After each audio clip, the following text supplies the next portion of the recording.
आगोलनि बायदि सासन माने ब्लाड सेट जागोन। बे समाव दावराव दावसि खालामग्रा एनडिएफबिआनो खालामदों। PM रनजित बसुमतारी बिथांनि जे बाथ्रा बुंनाय हाग्रामा महिलारिनि सायावहाय बिनि सायावहाय प्रहलाद ब्रह्म बिथाङा फिननाय होफिनदों जे फेरेंगा EM जाय रनजित बसुमतारी बिथाङा फोरमायदोंमोन जे हाग्रामानि खुंथाय सरखाराव BTC आवहाय गावजों गावनि गेजेराव अनागारि सिस्ट्रि नायलायनो हायि जायोमोन, ब्लाड सेट जायोमोन, कारापसन जायोमोन आरो गोबां बेबायदि थासारि सोमजियोमोन होननानै फोरमायथिनाय नैबे बाथ्रानि सायावहाय फिननाय होदों। जाय भिडिअखौ नोंथांमोननि गेजेराव आं होनो थांगासिनो दङ।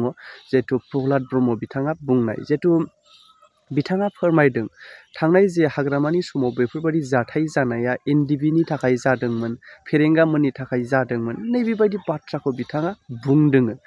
नाथाय जोंनि साननो गोनाङा नैबे जोंनि गेजेरावहाय दैदेनगिरिफोरनि गेजेराव जे जानानै थांनाय बाथ्राफोरखौ, जानानै थांनाय जाथायफोरखौ मानि थाखाय बुरखांलायनानै फिन गावजों गावनि गेजेराव हिंसायारि बाथ्रा लाबोफिननो नागिरो, हिंसायारि जाथाय लाबोफिननो नागिरो, नैबे बाथ्रायासो साननो गोनां जानानै फैदों।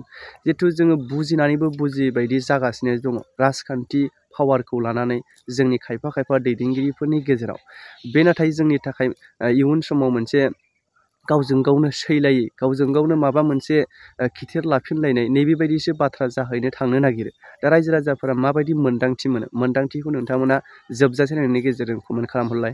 BTC आव बोरैबा जुदि फैयोब्ला आं बुंगोन आगोलनि बायदि सासन माने सिथार गुलुंनाय जागोन, आगोलनि बायदि सासन माने कारापसन जागोन, आगोलनि बायदि सासन माने एन्टि ससियेल एलिमेन्ट जागोन, आगोलनि बायदि सासन माने बिथांमोना 365 दिनाव 365 दिन मेला खुंगोन, आगोलनि बायदि सासन माने ब्लाड सेट जागोन, आगोलनि बायदि सासन माने बर' अनाबर पलिटिकेल पार्टि सृष्टि जानानै जोंनि गेजेराव सैलाय जागोन, आगोलनि बायदि सासन जागोन माने जोंनि गेजेराव बर'जों बर' ब्लाड सेट जागोन आरो गोबां जागोन। बेखौ जोङो बुंनानै फोजोबनो हाया।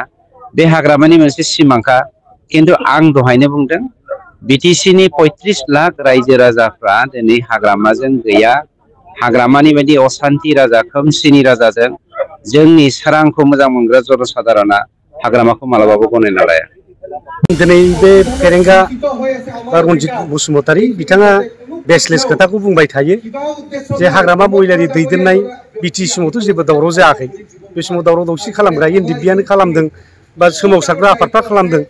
दा बेवहायनो बर' सृष्टि जादों, मा जादों, गावजों गाव दागा हांगामाबो जालायदों, मानसि बुथारलायनाय जादों। बेथ' बे हाग्रामानि दिनाव जानाय नङा। बे हाग्रामा सासे सरकारि मानसि जानानै खुंथायखौ मोजां पिस लाबोनो थाखायसो खामानि मावबाय थादों आरो NDBखौबो रायलायहोबाय थानो बिराद नाजाबाय थानाय जादों। दा बेवहाय बिथाङा बिदि बेसलेस बाथ्राखौ बुंनो नाङा। दा दिनैहाय जा सरकार प्रमद बर'नि दैदेननायाव जाबाय थादों बेवहायथ' बिराद निरिह मानुखौ दिनै बुथारगासिनो दं। जनकमोनखौ बुथारबाय नङा होमबा, झारबारिनि आरो पर्बजरानि सासे, बिथांमोननो जास्टिस दाबो होनो हायाखै। आरो झारबारियाव बन लायनो थांग्राफोरखौ बुथारबाय, बिथांमोननोबो जास्टिस होनो हायाखै। साख्रि बाख्रि होनाय खोथा दंमोन, बिथांमोना दाबो होनो हायाखै। दिनै बिटिआर एक्टखौ बिथांमोना मावफुंनो हायाखै। बिथां लाजिनांगौसो। दा सोरबा मोनसे सरकारखौ सालायबाय दावराव दावसि खालामगोन, बे मोनसे जुक्ति जानो हायो नामा? गतिके दिनैहाय फेरेंगामोनहा, मानाव गेदेर बिथांमोनहा दिनै बेबादि बुंनायनिफ्राय गोजानाव थानांगौ आरो बिथांमोना मावनानै देखायथों। दिनै बिटिआर एक्टनि इमप्लिमेन्टेसन खालामनानै देखायथों, 60टा समस्ति बानायनानै देखायथों, मेडिकेल कलेज बानायथों, ट्राइबेल इउनिभारसिटि बानायथों, दिनै इलेक्सनखौ थिग मथे फाथिथों, रन्जन दैमारिखौ बख'थों। बेबादि खामानिखौ माव। बिथांमोना गावसिनि खामानिखौ मावनो नागारै मालायखौसो दिनै समाल'सना खालामबाय थायोब्ला बिथांमोननोबो बुजिबाय बिथांमोना सासे अजयग राजनितिक नेता। बिथांमोना रायजोफोरनो मालाबाबो जास्टिस होनो हानाय नङा। रायजोफोरखौ थगायनायानो बिथांमोननि खामानि, जेरै इउथ्सफोरखौ थगायनायानो बिथांमोननि खामानि, फरायसाफोरखौ थगायनाया बिथांमोननि खामानि, दिनै रायजो राजाफोरखौ थगायनायानो बिथांमोननि मोनसे प्रायर एजेन्डा होननानै दिनै जों बुंनो हायो।